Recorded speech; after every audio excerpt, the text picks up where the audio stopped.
Hai fans, ketemu lagi nih bareng Mimin. Selamat datang di channel Sinaira. Dukung terus channel ini dengan subscribe, like, dan komen ya friends. Jangan lupa pencet tombol loncengnya agar kamu nggak sampai ketinggalan video-video terbaru dari Mimin. Kali ini Mimin akan bercerita tentang kehidupan seorang kaisar yang bikin kamu geleng-geleng kepala. Cus, langsung saja ya fans. Kaisar Zhengde Hanshi 1491 sampai 1521 adalah kaisar dinasti Ming yang memerintah dari tahun 1505 sampai 1521. Dia adalah satu-satunya putra Kaisar Hongyi yang tersisa. Saudaranya meninggal saat masih bayi. Terlahir dengan nama Zhu Houchou. Tidak seperti ayahnya yang bijak, Zhengde dikatakan sebagai Kaisar Ming yang bermoral paling bejat. Pemerintahan.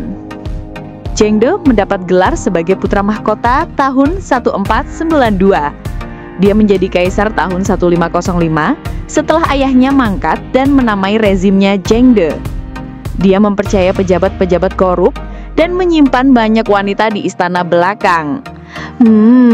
Pejabat-pejabat korup. Kayaknya ada deh yang kayak gini juga ya fans. Di mana ya? Duh, Mimin kok lupa? Tulis di kolom komentar kalau kamu tahu ya fans. Zhengde menghabiskan waktunya bermain wanita.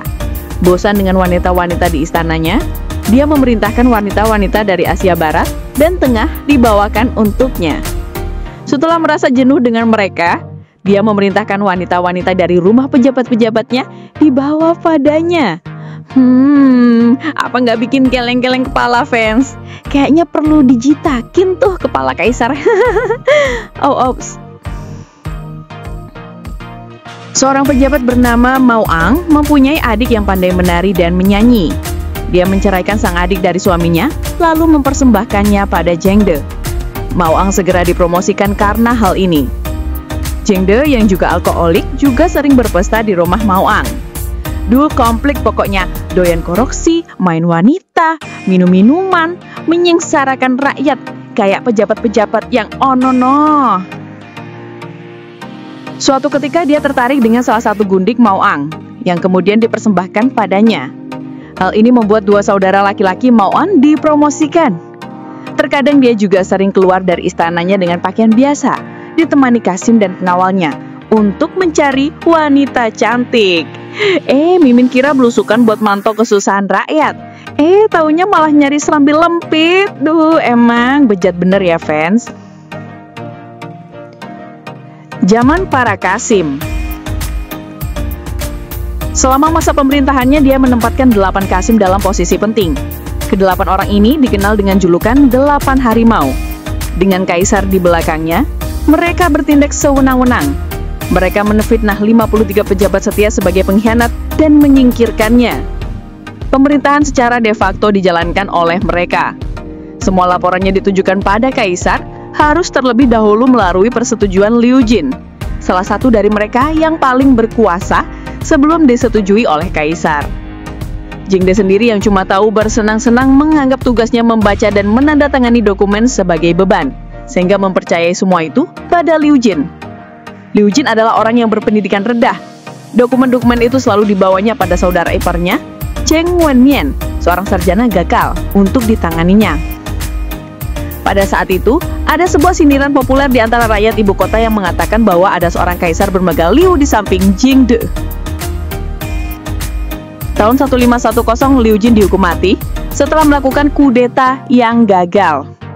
Zhengde merazia kediaman Liu Jin dan menyita sejumlah besar barang berharga.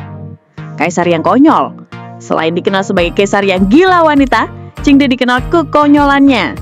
Suatu ketika dia pernah mengadakan inspeksi perbatasan di Datong. Saat itu 50.000 Tartar menyerang perbatasan.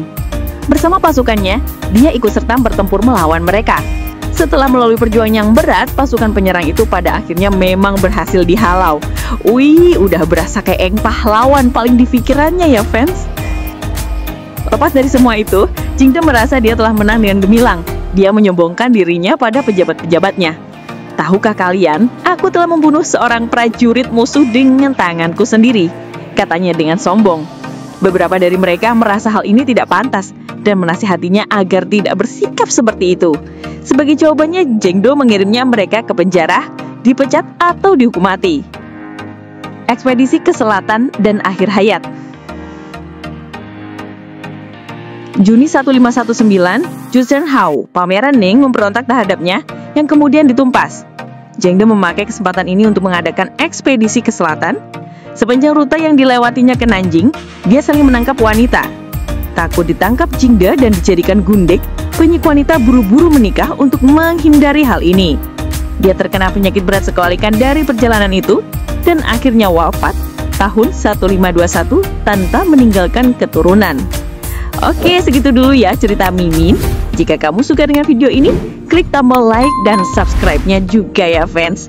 Selamat berjumpa kembali di video-video Mimin selanjutnya. Bye-bye fans.